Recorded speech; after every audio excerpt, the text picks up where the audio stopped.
അപ്പൊ നമ്മള് world famous ആയിട്ടുള്ള വേളാങ്കണ്ണി പള്ളിയിലാണ്. അതേ ബാക്കിലത്തെ പള്ളി കണ്ടതിന്റെ നിങ്ങൾക്ക് മനസ്സിലാവുമല്ലോ, ഞാൻ പറയേണ്ട കാര്യമില്ല. നമ്മള് രാവിലെ തന്നെ എത്തി, നമ്മളൊന്ന് റെസ്റ്റ് ചെയ്തിട്ട് വൈകുന്നേരം ആയപ്പോൾ പള്ളിയിലേക്ക് വന്ന് വെക്കുകയാണ്. നാളെ നമ്മൾ കുർബാനയും കണ്ടിട്ട് വൈകുന്നേരമാണ് തിരിച്ചു പോകുന്നത്. അപ്പൊ ഈ തവണ വന്നതിന്റെ പ്രധാന ഉദ്ദേശം നമ്മുടെ റേച്ചൽ മോളെ അയറ മോളിന് തല മുട്ടയടിക്കണം. പിന്നെ നമ്മുടെ വീടിന്റെ ഫോട്ടോ ഇവിടെ നേർച്ചയായിട്ട് കൊടുക്കാന്ന് ഏറ്റിട്ടുണ്ട് അപ്പച്ചൻ.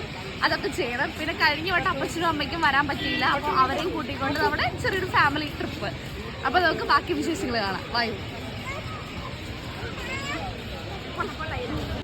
വേളാങ്കണ്ണി എന്ന് പറയുന്നത് ഒരു പള്ളിയല്ല, ഒരുപാട് പള്ളികളുണ്ട്. അവിടുത്തെ പ്രധാനപ്പെട്ട ഒരു നേർച്ചയാണ് മുട്ടയിൽ നിന്നുന്നത്.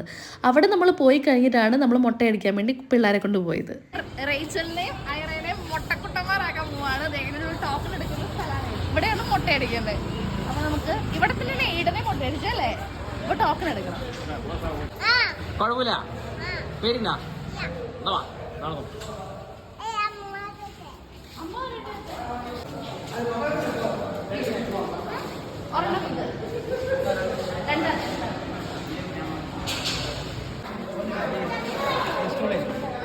അമ്മയുണ്ട്, അമ്മയുണ്ട്, അമ്മ ഇവിടെ ഉണ്ടെന്ന്.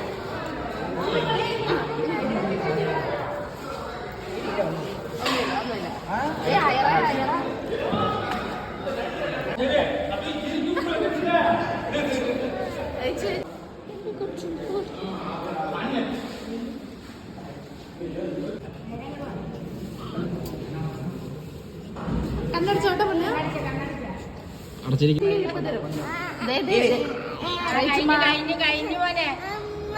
ഇല്ല കണ്ട അവിടെ മിഠായി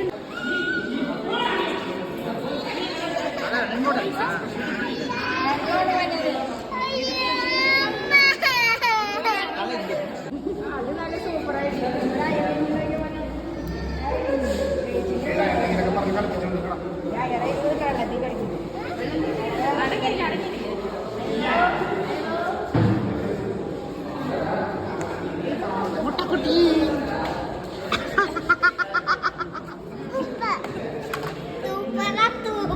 പേടിണ്ട പേടിണ്ട നേരെ നേരെ നേരെ ലാസ്റ്റ് ഇട്ട് നേരെ ഇരിക്കുക.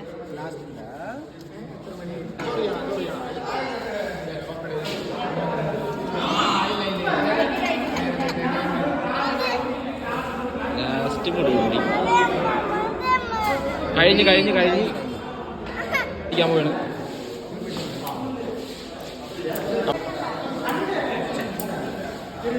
നമ്മുടെ ഐറമോളിന്റെ റേച്ചൽ മോളിലേക്ക് മുടി വെട്ടി.